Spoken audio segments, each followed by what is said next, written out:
এই বৃষ্টির খেলাটা বেশ ভালোই জমে ওঠে মাঝে মাঝে। রান্না করার সময় আজকে আমি বৃষ্টি দেখতেছিলাম। আজকে রান্না করছি চচ্চড়ি আর চিংড়ি মাছ দিয়ে একটা সবজি। আসসালামু আলাইকুম, সবাই কেমন আছেন? আলহামদুলিল্লাহ, আল্লাহর রহমতে আমি ভালো আছি। সবাই একটু আন্তরিকতার সাথে আমার ভিডিওটা সম্পূর্ণ দেখবেন, লাইক কমেন্ট আর শেয়ার করে দিবেন। ভালোবাসা দিয়ে অবশ্যই পাশে থাকবেন। এই তো আমি কাঠুয়া ডাঁটা এটাকে বলে, সবুজ হয় ডাঁটাটা। আমি কাঁঠালের বিচি দিয়ে রান্না করছি, সরিষা বেটে আর কি। সরিষা বাটা দিয়ে এই ডাঁটাটা রান্না করলে খুব ভালো লাগে। আর আমার সরিষা বাটা দিয়ে ঝোলটা খুব ভালো লাগে। সন্ধ্যে ডাঁটাও আমি সরিষা বাটা দিয়ে রান্না করলে তৃপ্তি সহকারে ভাত খেতে পারি। এই ডাঁটাটা এত সুন্দর, ভাবছিলাম যে সিদ্ধ হবে কি না।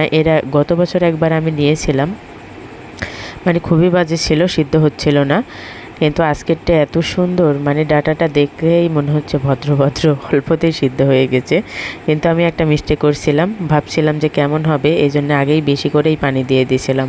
পরে অনেকক্ষণ ফুটিয়ে মানে কমানো লাগছিল। তারপরে সরিষা বাটা ঝোলটা ভালো লাগে জন্য একটু বেশি ঝোলঝোলে রাখছিলাম। এই তো দেখেন আমার রান্নাটা, মানে ডাঁটাটা অলরেডি এই টাইমেই গলে গেছে। এখন ঝোলটা শুকিয়ে নেওয়ার পালা। আটিটা শক্ত আছে, ডাঁটা যেহেতু গলে গেছে, আটিটা শক্ত আছে। আমি একটু জোরেই জাল দিয়ে মানে ঝোলটা টেনে নিচ্ছিলাম আর কি। অনেক মজা হয়েছিল। কিন্তু আপনারা এই ডাঁটাকে কী নামে চেনেন অবশ্যই জানাবেন। এই তো দেখেন বৃষ্টি একভাবে হতেই আছে, আমি এদিকে রান্না করতেছি। এই দেখেন কি বৃষ্টি, সামনেই আমাদের বাড়ির পাশে একটা টিনের বাড়ি আছে। ঝমঝম একটা আওয়াজ হয়, খুব ভালো লাগে। মানে ছোটোবেলার কথা মনে পড়ে, বাবার বাড়িতে টিনের ঘরে মানে শুয়ে থাকলে এরকম বৃষ্টি হলে যা ঘুম হতো, মানে খুবই ভালো লাগতো আমার।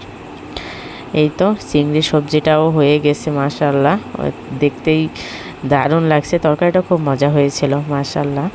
এমনিতেই আমি রান্না করলে না, তরকারিগুলো আমি খুব ভালো করে রান্না করি, তৃপ্তি সহকারে খেতে পারি। যাই হোক, আর কার কেমন লাগলো আমি জানি না। এই তো বিকেলের দিকে আমরা একটু পেয়ারা মাখিয়ে খাচ্ছিলাম। বর্ষার পেয়ারাটা একটুও মানে মিষ্টি ছিল না, মানে মুখে খাওয়ার মতো না, কেমন যেন লবণ দিয়ে খাইতে হবে এরকম। এই জন্য মরিচের গুঁড়া টুড়া দিয়ে একটু মাখিয়ে নিলাম, বাহিরের মতো করে আর কি, এই যে কাসুন্দি দিয়ে। দেখেন কি সুন্দর করে মাখিয়েছি, একদম মনে হচ্ছে বাইরের পেয়ারা মাখানো।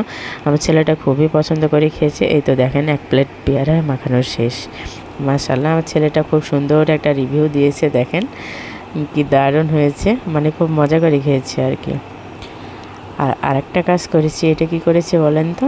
সকালে আলু ভাজি করছিলাম, এই আলুটা কাটা ছিল আমার, একদম মানে কেমন যেন কালার হয়ে যাচ্ছিল, কি করব বুঝতে পারছিলাম না। বড় সাইজের আলুটা ছিল, কোটা ছিল, কালো কালো হয়ে যাচ্ছিল। পরে আমি একটুখানি বেসন দিয়ে, মরিচের গুঁড়া টুড়া দিয়ে, মানে যাই হোক কিছু গুঁড়া টুড়া দিয়ে আমি এই তেলের উপর ভেজে নিলাম, মানে পকোড়ার সাইজের টাইপের।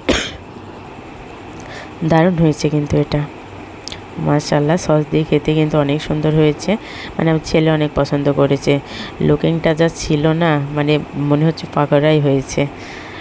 আর এদিকে আমার হচ্ছে কয়েকদিন ধরে আমসত্ত্ব দিয়েছিলাম, পাকা আমের, রোদ না থাকায় আর মানে শুকাচ্ছিল না।